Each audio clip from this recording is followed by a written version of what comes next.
صباح الخير عليكم. تعالى اوريك الاعلام الغربي بيتعامل مع شعوبهم ازاي. شوف الفيديو ده.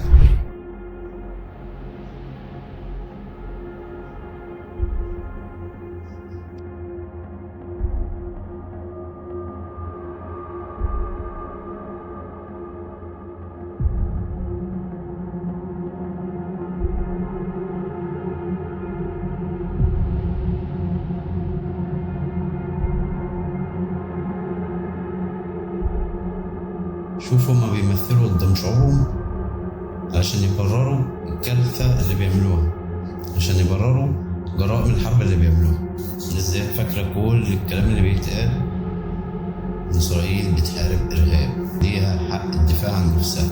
شوف لما بيعرفوا الحقيقة اللي بيحصل. They have bombed a hospital. They're saying nearly 1,000 people at least have been killed. How is this happening? Over 1,000.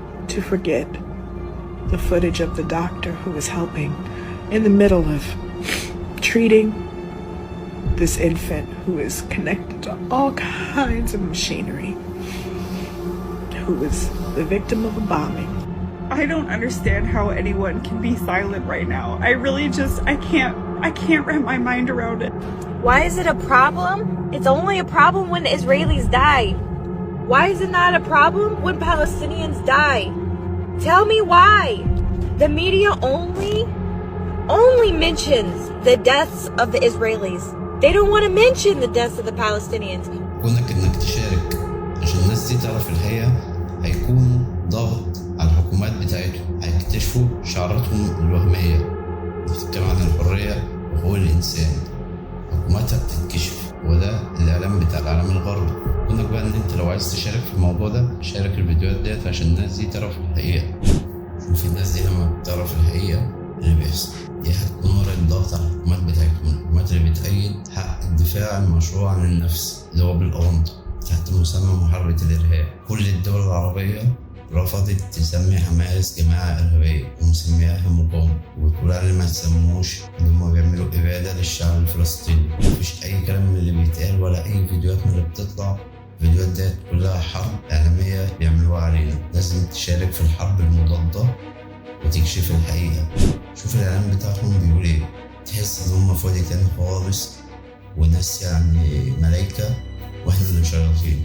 انت لازم يبقى لك دور وتوصل الرسالة دي، تشارك في الحرب المضادة. دي اسمها حرب مضادة، ومش افتح الحدود وخلاص. ما تفضلش قاعد تخون في ده وده وده. ما زلت بخش على جوجل واكتب القدس الاقيها عاصمة اللي ما يسموش. محدش عايز يشارك، محدش عايز يخش يغير القدس ويخليها عاصمة فلسطين. الموضوع دوت بيأثر نفسيا عليهم. خش على كل ابلكيشن ما بيرضاش يوصل الحقيقة، الفيسبوك، تيك توك، واي. خش على جوجل بلاي والاب ستور، اديهم تقييم نجمة وسيب لهم تعليق واكتب فيه تطبيق عنصري لا يسمح بنشر الحقيقة. كل الحاجات دي بجانب مقاطعة منتجاتهم هتفيد في القضية، هتوصل رسالة للإعلام إن احنا موجودين، إن احنا على القضية الفلسطينية. كل ما بتعمل شير لجرائمهم بتكشفهم قدام العالم، بتعرفهم ان الموضوع مش محاربة إرهاب. ما زالت الحكومات الغربية بتديلهم الضوء الأخضر يبيدوا شعب كامل تحت مسمى حق الدفاع عن النفس، لكن الحقيقة انت اللي بتوريها لهم. عشان كده دورك مهم ان انت شارك على قد ما تقدر، أي حاجة تفيد القضية